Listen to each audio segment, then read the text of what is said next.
1820s Sheffield is a thriving northern industrial town with a population some 60,000 in number.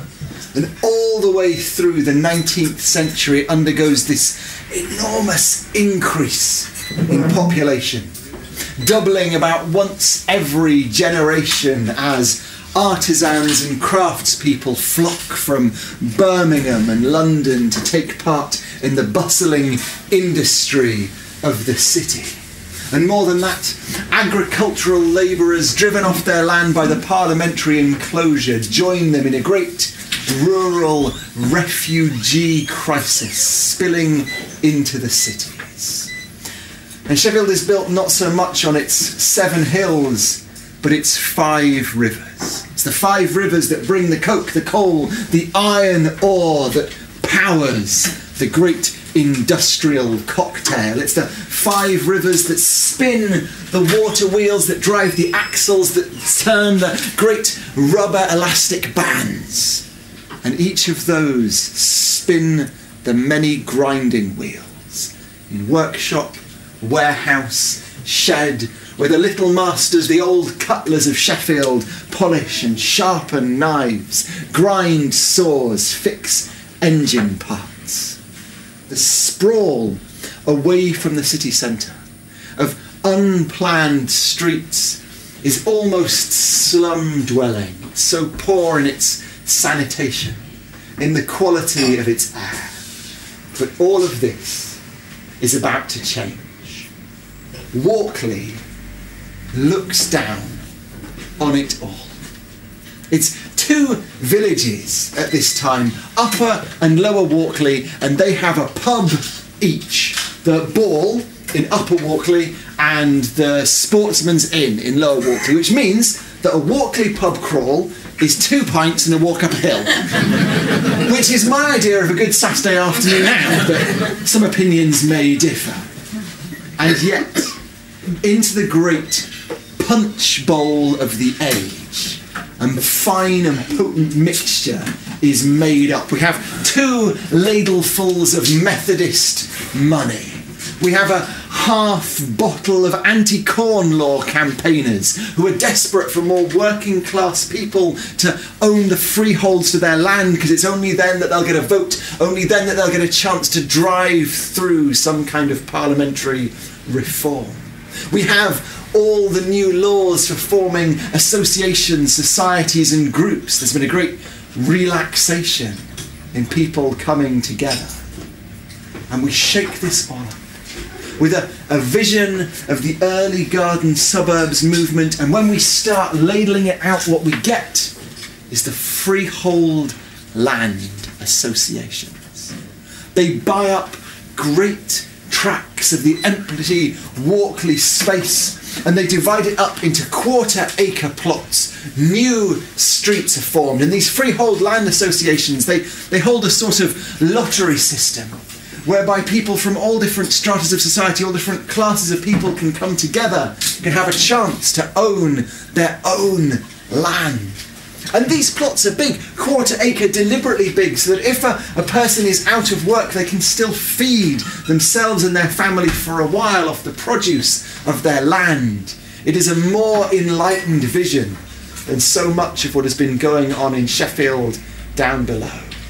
Over the next 3 and 4 decades, Walkley becomes a web of these beautiful houses, this grand and glorious vision, but with so many more people, so many more hard-working people, so many more energetic families. Obviously more pubs are needed to quench those thirsty throats. And so by the 1860s, we're up to about 20, somewhere between 22 and 26 pubs flourishing, beer flowing freely. Come all you bold heroes, lend an ear to my song. I'll sing in the praise of good brandy and rum. There's a clear crystal fountain, or England shall roll. Bring me the punch ladle, I'll fathom the bowl. I'll fathom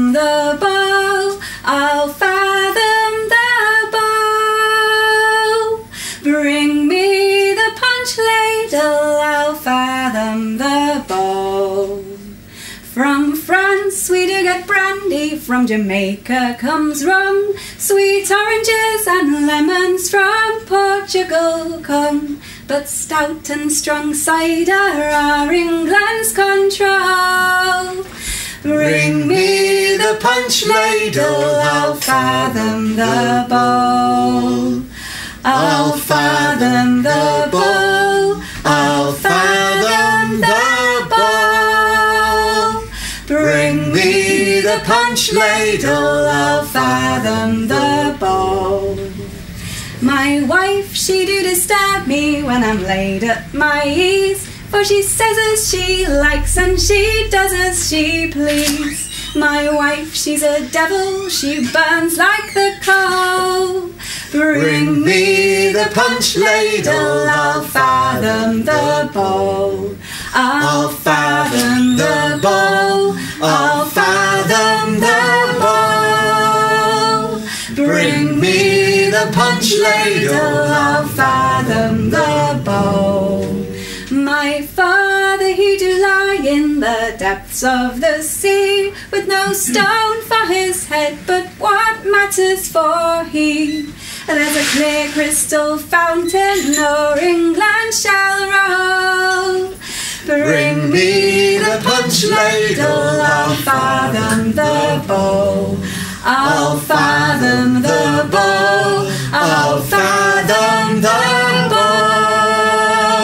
Bring me the punch ladle, I'll fathom the bowl.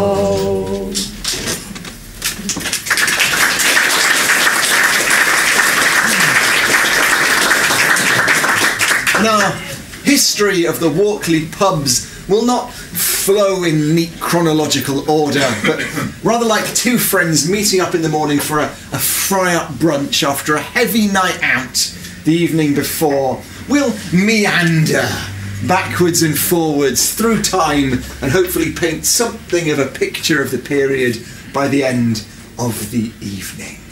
What was a pub like in middle Victorian Sheffield? Well, you'd probably have recognised some of the brand names that were emblazoned on the windows. Ward's Brewery was popular in Sheffield, and you could get a 2-penny pint of porter, malty and rich in just about every single establishment. Or, for a few pennies more, break open a bottle of fine imperial stout, the burned barley, lending it that thick darkness. You'd have a bar room, tap room when you came in, with cellars down below and a family room above where the landlord and their family would live. And the landlords, well, they all had other occupations.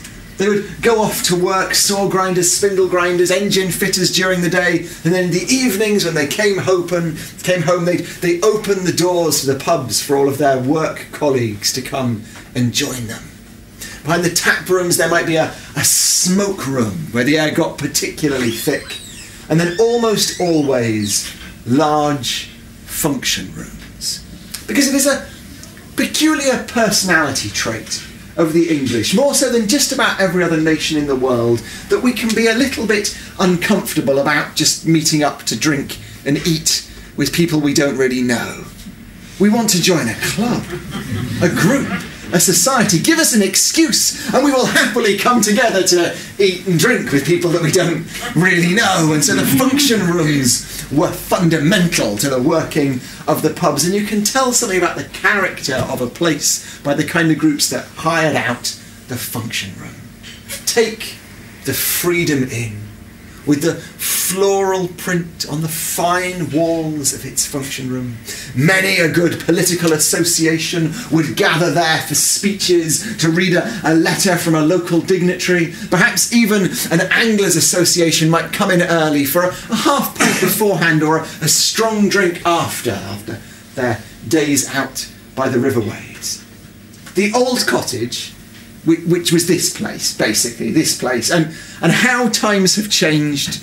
You gentle, sophisticated people here tonight would have kept away from it back in those days.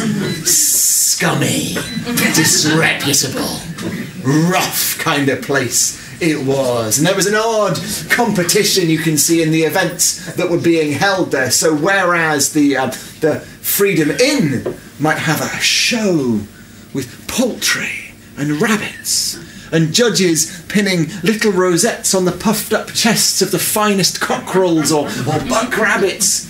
Down the road, in the old cottage, well, instead what might happen would be this, that someone would steal a load of hens from other people's gardens and have them in the bag while they were drinking, and Constable Ward, with his bristling moustache and his near-perpetual grin, would know exactly where to go, would walk in, clap the hand of the law firmly on the shoulder of the culprit, and hear them say, yeah, all right. Can I finish me drink first? While the hens clucked at their ankle. The Freedom Inn is hosting the 24th anniversary of the Cumbrian Society, and there will be a pigeon show with about 200 birds in 17 categories on display. The much coveted silver cup for best bird in show. And so the judges move between the bunters, the carrier pigeons, the little dragons. Oh, this particular little dragon has been carried up on a cushion by a man from Hillsborough. I think it might be the winning bird. And down the road at the old cottage, the landlord and his mates have rounded up every stray mongrel pigeon they can from the city centre, and they put out pamphlets that they're going to release them for all the local rifles and shotgun owners to blow them out of the air. And if it's bad for the pigeons, it's worse for the foxes. For there's many a fox, if it gets caught on the grounds of a pub, will be locked up there, while the landlord invites round the Ecclesfield and Hallam Harriers to run Reynard through the streets.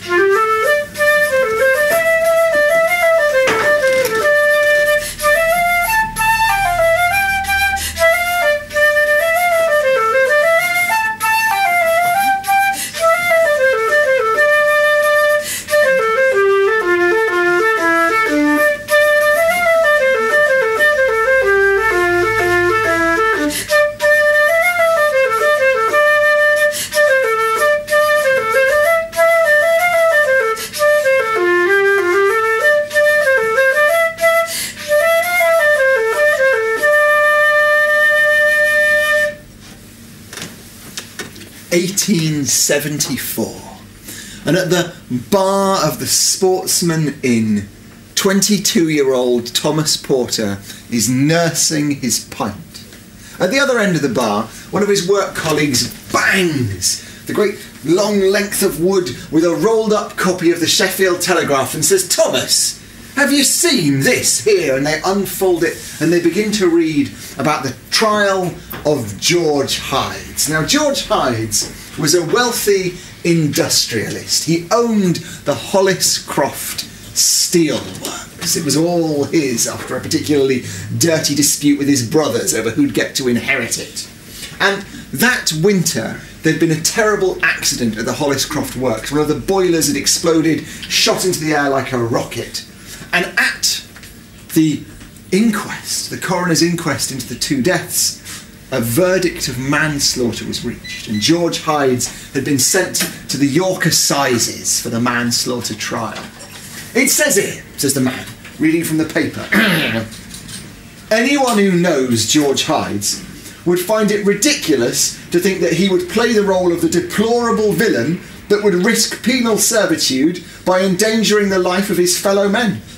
It says, "Our engines work so patiently and well day by day that we forget they are powered by a chained demon. If George Hines had been more apprehensive of this, he would have taken more caution, working as he was on top of a live torpedo." It says here they've let him off scot-free. That isn't how I remember you telling it, Thomas. And Thomas, he takes a deep swig, and he begins to tell the tale from his point of view. 19 years old, Thomas Porter employed as a boiler tenter in the Holliscroft Works. And people tell stories of old accidents, deaths from maybe a decade ago, a young girl caught in the spinning bands that power the works, a boy here taking his arm off in the machinery. But things have mostly run to plan. And then that December, their old boiler, and it is an old boiler, bought second hand, and it's been running for them for 12 years, the pressure gauge is faulty. Everyone knows that it always shows about £20 wrong one way or the other. But when £45 is good operational pressure and £65 is an explosion, that's quite a big gap. And they've already had to turn down the boiler, to dig it out from behind the brick wall that it's built into the works behind and test it, because they found a leak up by the tap. The leak's been repaired, they brick it back up, they get the pressure back on, and George Hydes paces this way and that because the Christmas rush is on and everyone is sharpening the blades of little switch knives while the boiler thrums away and everyone works. December 22nd. And Thomas Porter has the unfortunate job of going to his boss, Mr. Hydes, and saying, "I'm sorry, sir, but the coal dust that's coming out of the flume is damp. I think we've got another leak." George Hydes sighs. But there's nothing else he can do. He lets the fire die down in the boiler, lets it cool, and they start once again unbricking it. And when they've got a suitable hole, Thomas has a look in, he can't see anything, and father and son boiler repair team, Joseph and Robert Holt, are called in, and they have a look at it. Joseph Holt even climbs 6 feet up the flume, but neither of them can see where the leak is coming from. And they say this. They say, "George Hydes, you are either going to have to send a boy in to sweep all the way around, get clear all the cobwebs and coal dust from the outside of the boiler so we can check it properly, or unbrick the whole thing." George Hydes doesn't want to miss his Christmas delivery dates, so instead he has the boiler warmed up to about 20 pounds of pressure, needle twitching and creaking, and he asks them if they can see anything now, and both of the Holts, they have to admit that they can see no direct sign of a leak.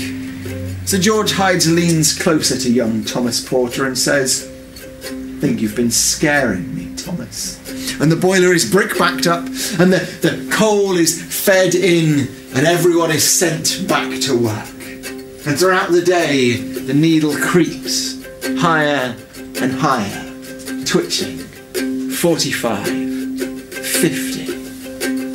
That evening, Thomas Porter is up on top of the boiler, and he's affixing yet another great rubber band to drive yet another wheel, when beneath him he hears the rumbling, and he throws himself off in time for the boiler to poof! It flies up through the roof of the steelworks, it pirouettes in midair, it lands in the bone cutter's yard of the next workshop over, and down below the Holliscroft works are full of steam and coal dust and screams.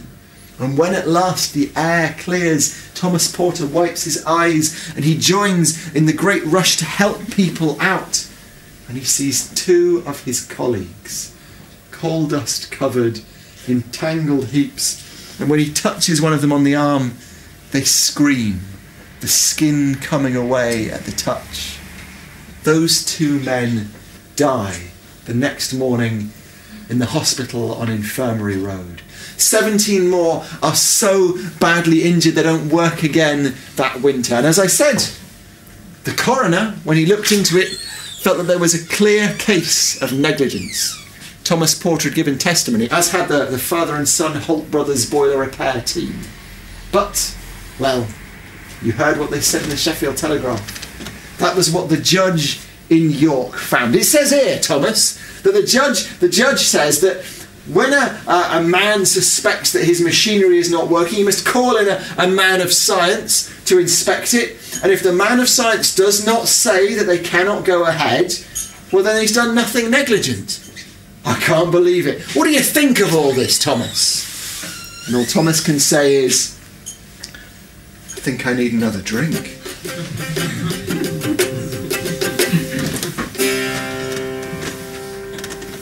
The Sheffield grinder's a terrible blade. Tally-I-O the grinder, he sets his little ones down to trade. Tally-I-O the grinder, he turns his baby to grind in the hull, till his body is stunted, his eyes are dull, and his brains are dizzy and dazed in his skull. Oh, Tally-I-O the grinder, he shortens his life and he hastens his death.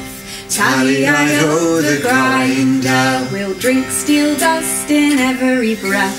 Tally-I-O the grinder, won't use a fan as he turns his wheel, won't wash his hands ere he eats his meal, but dies as he lives, as hard as the steel. Oh, Tally-I-O the grinder. These Sheffield grinders of whom we speak, Tally-I-O the grinder, are men who earn but £1 a week. Tally-I-O the grinder, but if Sheffield grinders another sort, methinks ought to be called to court, and that is the Grinding Government Board. Oh, Tally-I-O the grinder, at whose door lies the blacker blame. Tally-I-O the grinder, where rests the heavier weight of shame. Tally-I-O the grinder, on the famine price contractor's head, or the workman's under-taught and fed, who grinds his own bones and his children's for bread. Oh, Tally-I-O the grinder.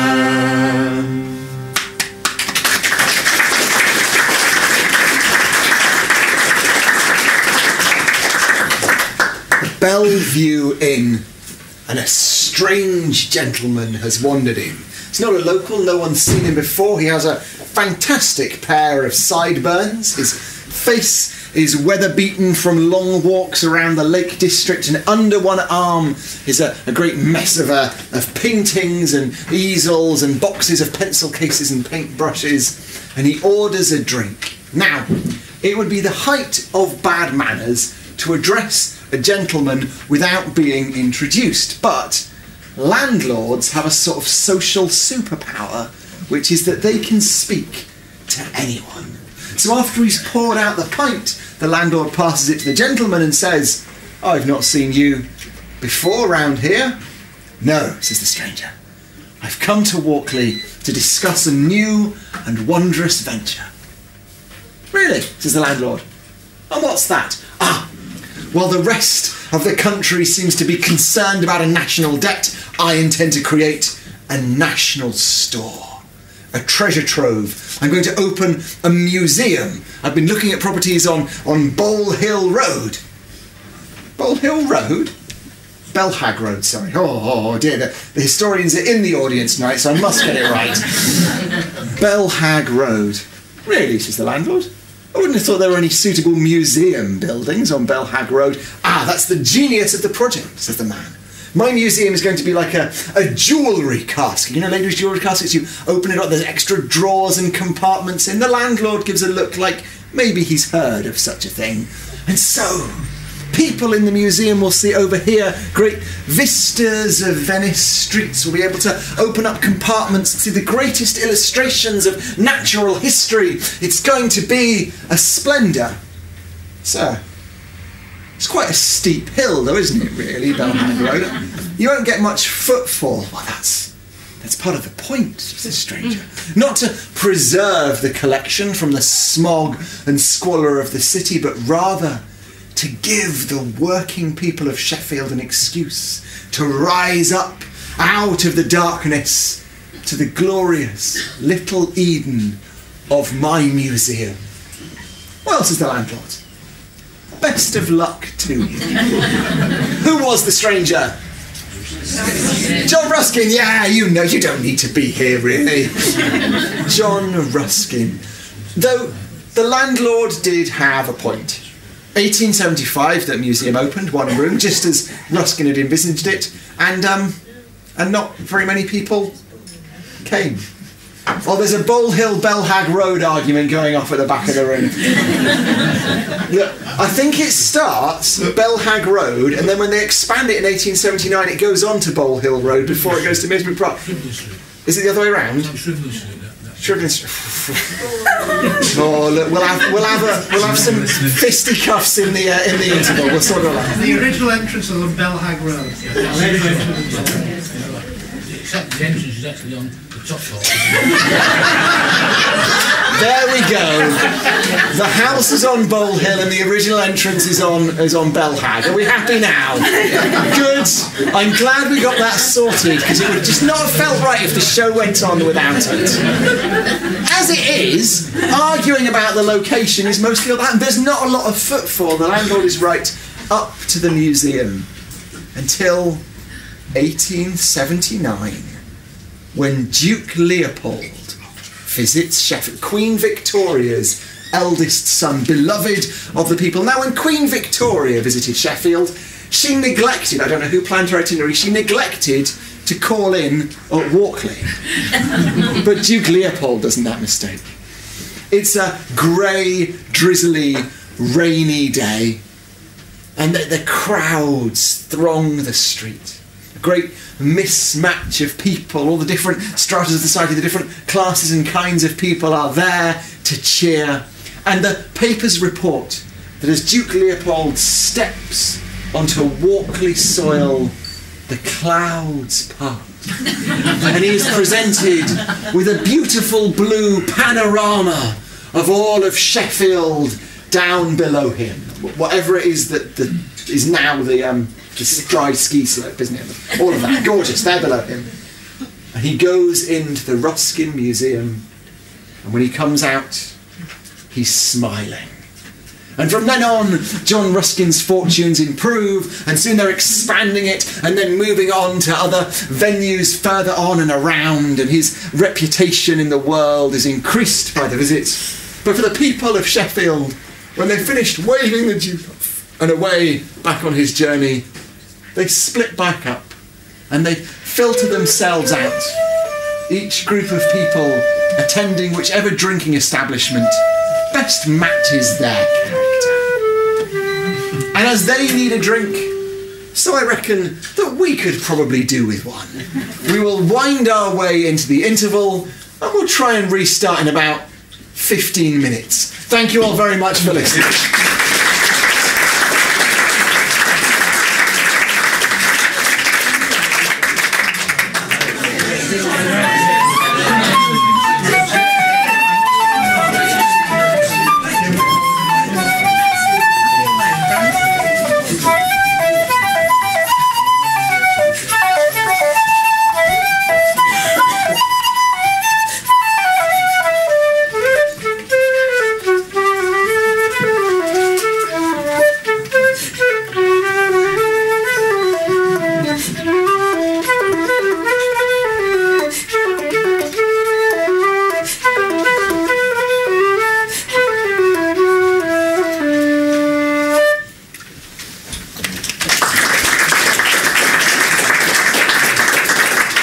It's always nice to stand up into someone else's applause. 1861, and little 6-year-old George Mellowish is up in the attic bedroom of one of his friends, and their faces are pressed to the glass of the circular window that looks down from Walkley towards the Don Valley.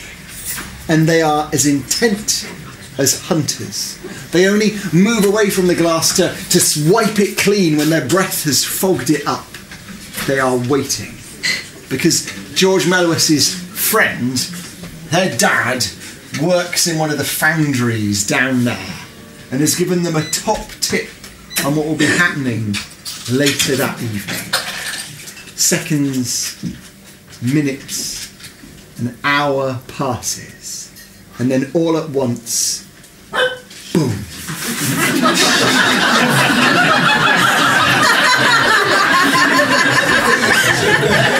How does that dog know the script?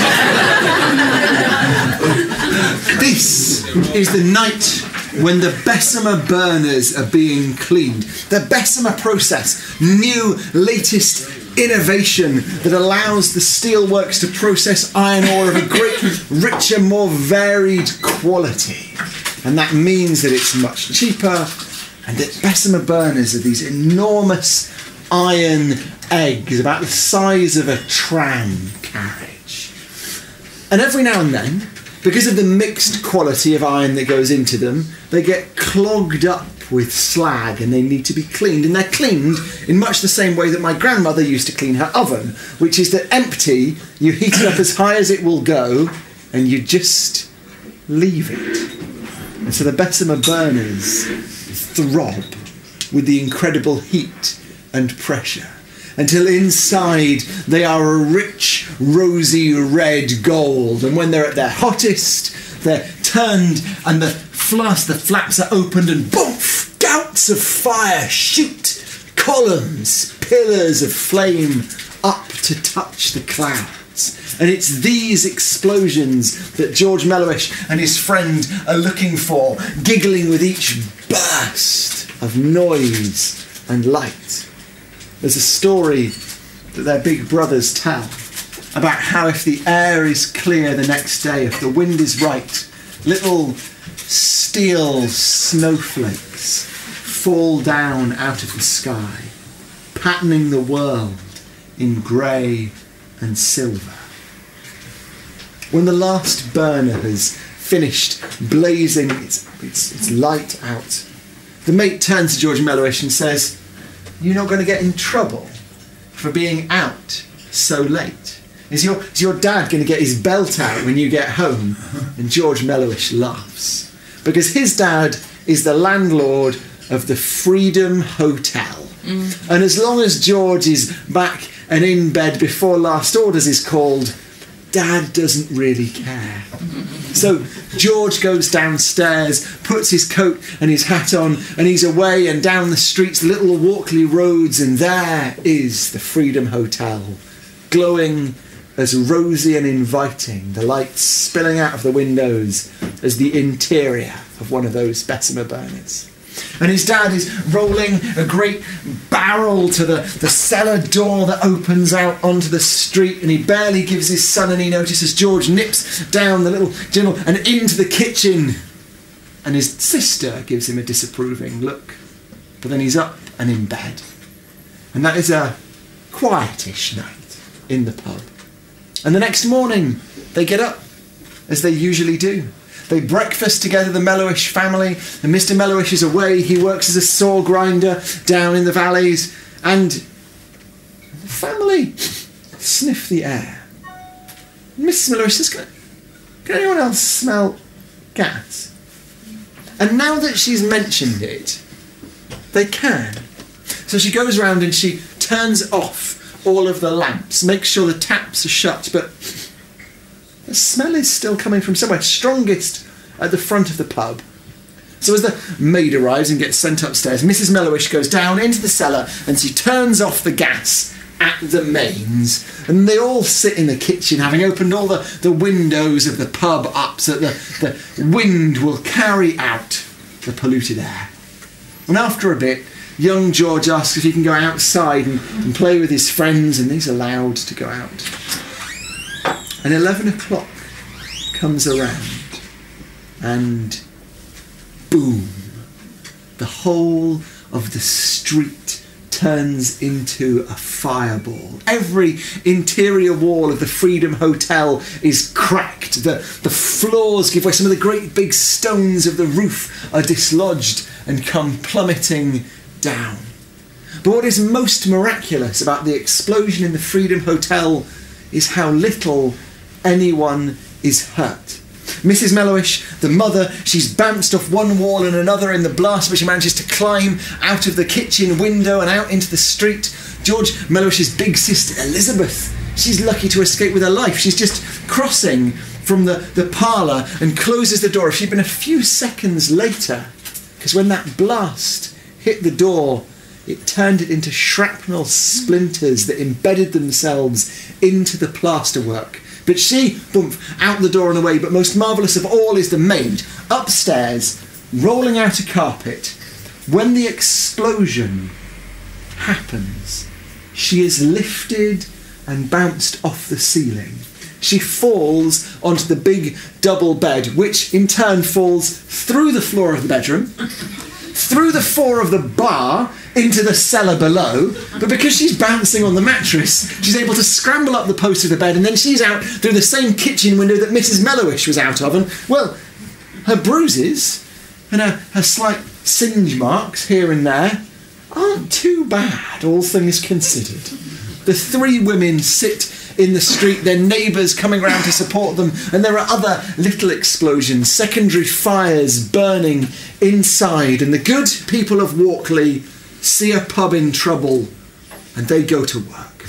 They charge into the place. There's a clinking of bottles and glasses, barrels that aren't too badly leaking are being passed out. Here there are people stamping down, burning curtains, and then the cry goes up, there's more stuff burning out. And to begin with, they throw the burning stuff out into the street where it can be stamped and put out. There's a good supply of water, bucket chains are formed.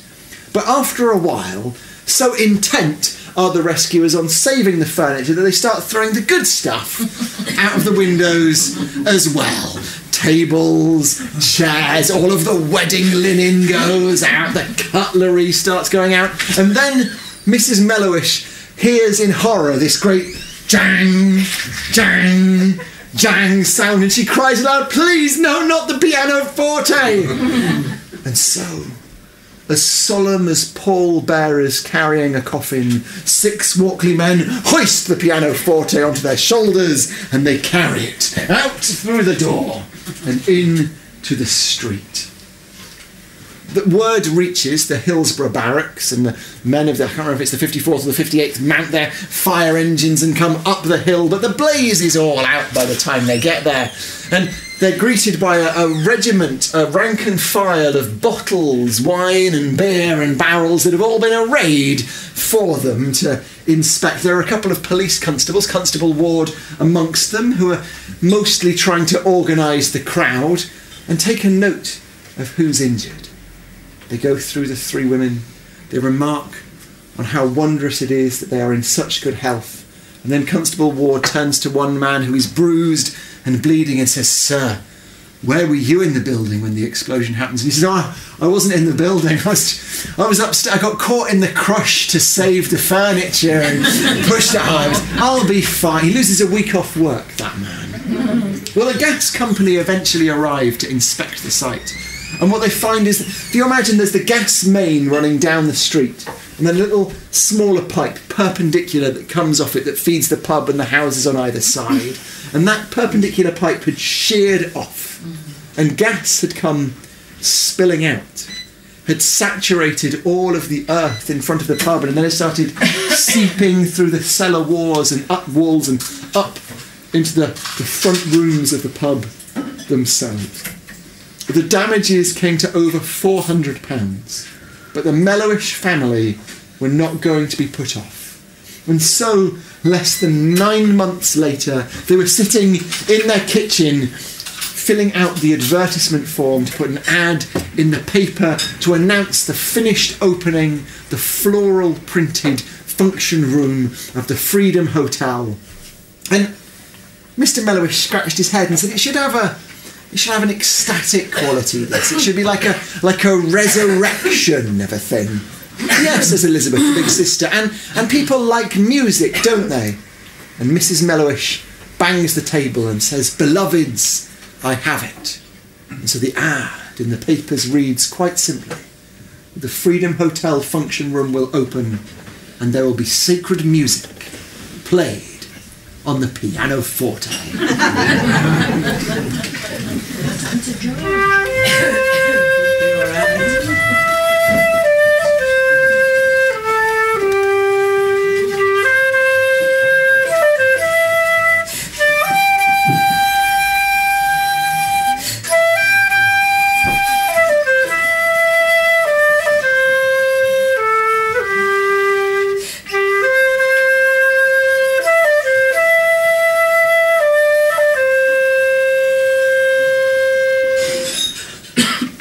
Landlord at the Sportsman Inn finishes filling a flagon jug with beer and puts it on a tray next to a twin, a partner of it. And there's a sort of a sombre, quiet mood in the pub that evening. And as he's picking up the tray, one of his regulars says, "Oh, don't look so glum. It's not that bad, is it? Because that night, a coroner's inquest is being held in the pub." Coroner's inquests had to happen in public buildings. There were no formal coroner's courts at the time, and pubs are, if nothing else, public buildings. The clue is in the name, as I'm sure you'd all spotted. And so many a coroner's inquest took place in the Sportsman's Inn. And as the regular reminds the landlord, the last one, well, that woman that fell down the well, that was horrible, and they had the body laid out on the table. Do you remember? Oh, it was awful. At least with this one, they've had the good decency to lay the body out in the cottage across the street. And dutifully, the jury have twice traipsed all the way across the road to examine the corpse, and then gone all the way back in with the surgeon there to explain things to them. And even though the facts of the case are not in dispute, it is hours and hours that they're there listening to evidence. The surgeon going on at length about the autopsy that he carried out, the state of the deceased's brain, the impact of the blow to the head, the fall against the floor, the street of Walkley. This is how it happened. Our deceased, drunk one Sunday night, coming home from the pub, he shoved a work colleague of his, a stonemason from up on South Road, who took the insult none too lightly, and when he found his own feet, thumped the now deceased, who fell over backwards, cracked his skull, and did not wake up again on Monday morning. Will they hear testimony from the witnesses on the scene, from the police constable, Constable Ward, once again, who for once is not smiling especially, who the culprit confessed to that very night. And eventually, the foreman of the jury, they go over to confer. The only moment of brevity all evening has been when the foreman of the jury asks the surgeon, "Is it not the case that a drunken man will always fall over backwards?" And the surgeon says, "I don't know, I've never been that inebriated." The verdict comes back. Guilty of manslaughter, and Constable Ward and 3 other constables take the stonemason out in the streets to lead him down to the town hall, where he'll be held until the next assizes trial can be arranged. And the streets of Walkley are thronged now with bitterly hissing women who let the constable know in no short terms exactly what they do to the guilty man, if only the police would release them to their tender mercies. And back in the pub, will the surgeon and the coroner look at one another, coroner tidying up his notes. Through in the bar they can see the deceased's wife and daughter-in-law helping themselves to large glasses of strong drink. And the coroner says, "You don't think very much of it, do you?" "You know what the real tragedy is," says the surgeon. "While I had him open, I had a poke at his liver, bloated and distended from drink. 3-4 more years, he didn't need anyone else to put him into the soil." "You're a temperance man, aren't you?" says the coroner. "Yes, I am," says the surgeon. "Can you blame me?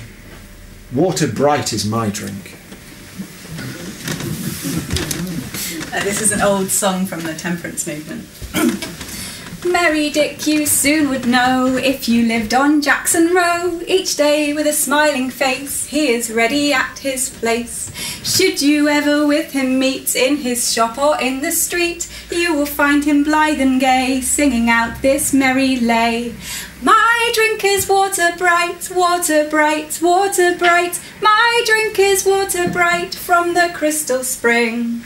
When he drives his horse to town, some will smile and some will frown. Some will say, "Come Dick, let's take just a glass for friendship's sake. We've been friends since we were boys, shared each other's hopes and joys." Dick will say, "That may be true, friend, but let me say to you, my drink is water bright, water bright, water bright. My drink is water bright from the crystal spring."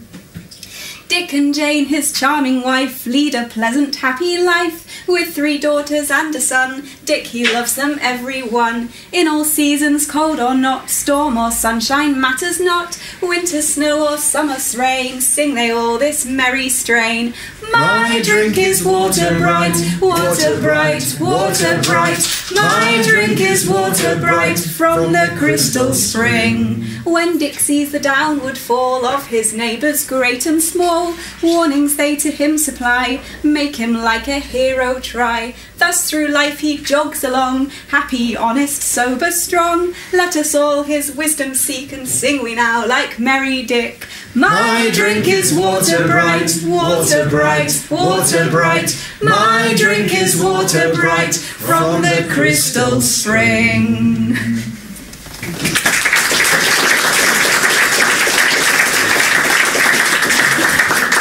Probably very bad luck to sing a temperance song in a pub, so we'll move swiftly on. 1870, Nathaniel Swift, the landlord of the Ball. Now he should be at work grinding spindles, but he's taken the day off for something far more important. He comes down the stairs dressed in his Sunday best. He looks at himself, his reflection in the glass of the pub windows. It'll have to do. And just to steady his nerves, he takes a half pint of porter. Today is the hearing of his appeal against having his licence revoked. Well, he puts his cap in his hand, he steps out onto Walkley streets, he heads down the hill towards the city centre, finding himself at the courthouse, and he sits outside. He can hear the judge inside banging his gavel and speaking harsh words of condemnation against another landlord who's in there, a man who's been found with a delirium tremens, a man who's been so drunk on his own drink that he's twice been the rowdiest person in his pub, and the constabulary have had to go in and quieten things down. Well, thinks Nathaniel, I'm not as bad as that. And the doors open, and there the shame-faced, scarlet, pock-marked landlord goes, walking away. Nathaniel stands himself up straight and goes in. Well, it's a dingy room of polished wood. There is Constable Ward, bristly moustache, smiling face, looking gleeful like a cat with a mouse. And there is the judge in his wig, flipping through the facts of the case. It says here that you have been landlord of the Ball Inn for only 2 months, sir, says Nathaniel Swift. Yes, 2 months. And in that time, I see there have already been more than a few incidents. It says here that you were fined. Yes. There were some men who were drinking after hours in the pub, but as I explained to Constable Ward, my clock had stopped. I didn't realise that it was 11:30 already, and I'm very grateful that he alerted me as to the frailties of my timekeeping device. So I've paid the fine, and all is well. It won't happen again. Yes, but it was not for this that your licence was revoked. It says here that you had women of disreputable character staying on your premises. Well, yes, says Nathaniel, but really, you don't know a person's character when you rent them a room, do you? And then Constable Ward takes the stand and goes on at great length about what he and the rest of his men have spotted these women up to in the bar of the Ball. And Nathaniel Swift's cap gets increasingly creased and crumpled in his fingers as he listens to the disposition, and eventually the judge bangs the gavel and says, "Loose women." Nathaniel Swift, you have taken one of the oldest and most respected drinking establishments in the city and turned it into some gutter for beery overflow. If you think I'm giving you back your licence, you're very much mistaken. You, sir, are the worst landlord in Sheffield. Case dismissed. Nathaniel, He's in a surprised stupor. He goes out of the courtroom. His feet find the way through the city, up the hill, and at last he finds himself back at the ball. And there's the sign over the door. Nathaniel Swift, licensed proprietor of beer, wine and spirits for consumption on these premises. And somehow the day already seems to have tarnished the woodwork. He opens the door. He goes in. He pours himself a pint. Well, he's about the only person that he can serve with beer anymore now, is he? And he drinks that down. And some way through the second one, he finds himself addressing his own reflection and saying, "The worst landlord in Sheffield? How dare he?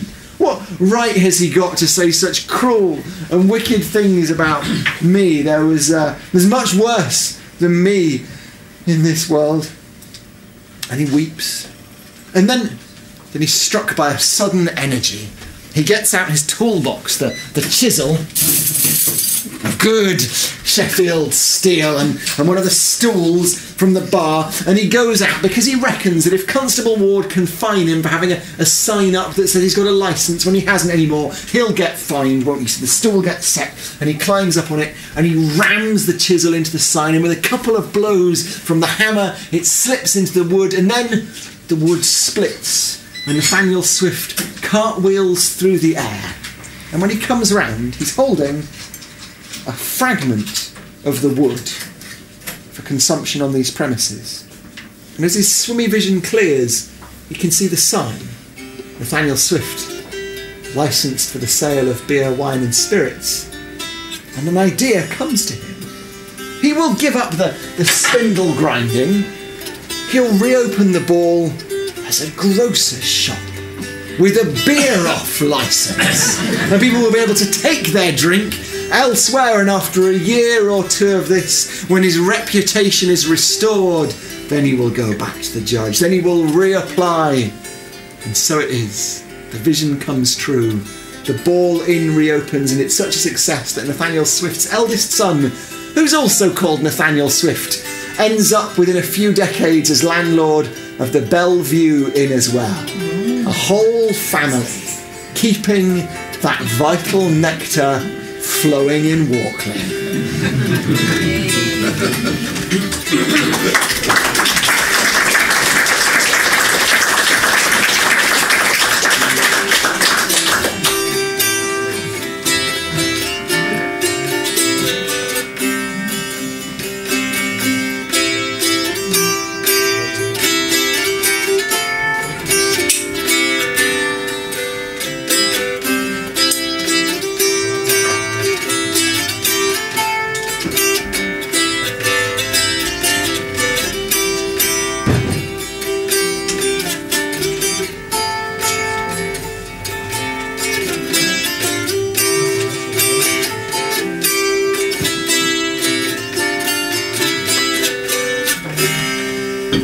Things that surprises me most about the history of late Victorian Sheffield is how Tory it is. But perhaps that's not entirely unexpected. The Labour Party has not yet become any sort of parliamentary force.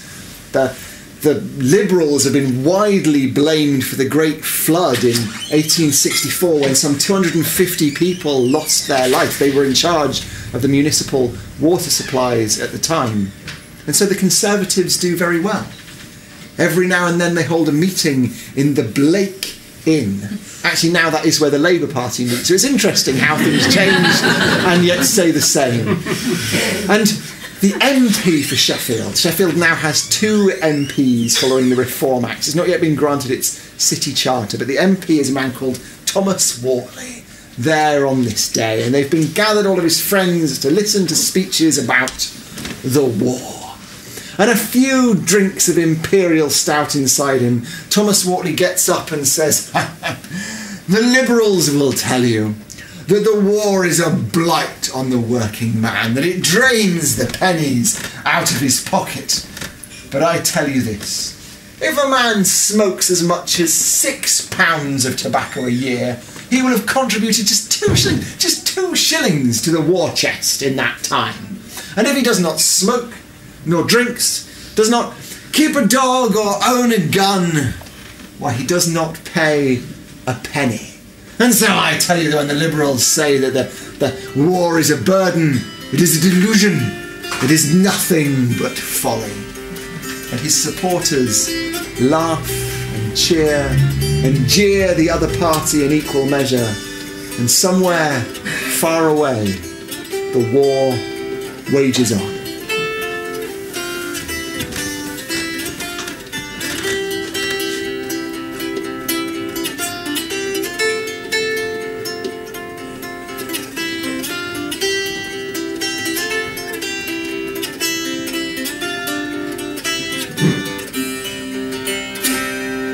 As I roved out one morning and I rambled all yon moors, I had no thought of listing till a soldier did me cross.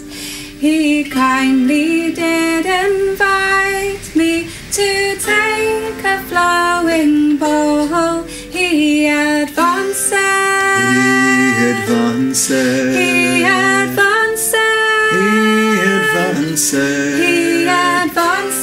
me some money, a shilling from the crown.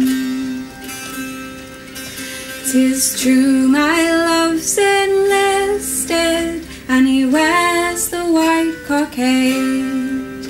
He is a handsome young lad, likewise a roving blade. He is a handsome young lad, but he's gone to serve the king. Oh my very, Oh my very, oh my very, oh my very, oh my very heart is aching, oh for the loss of him.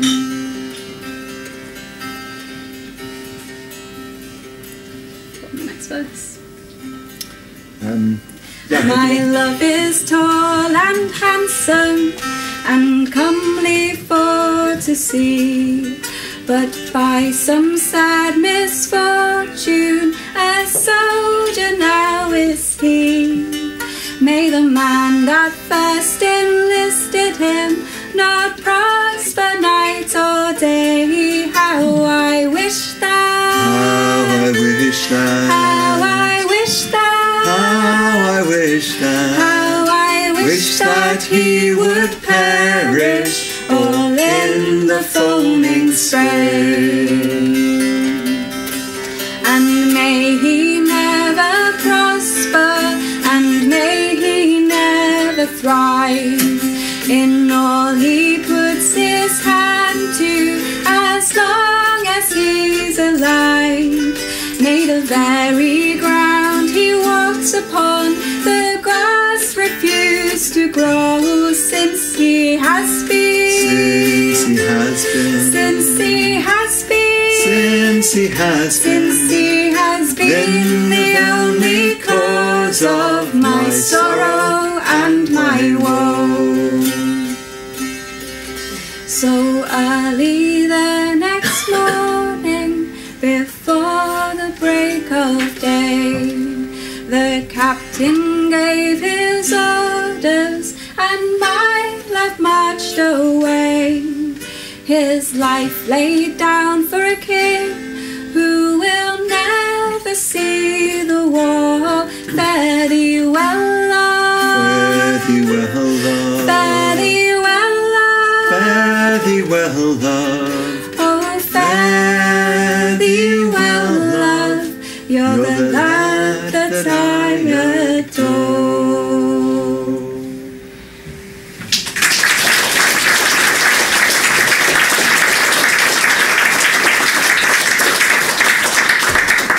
So we wind our way to the end of the Victorian period and the great and golden glory days of Walkley's pubs.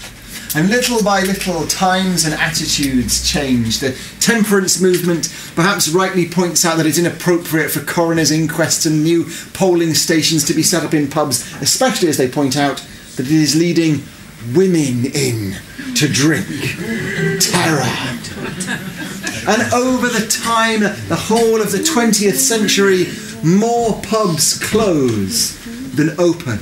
Of the some 26 pubs that Walkley had at the height in the Victorian period, only 6 are still open today.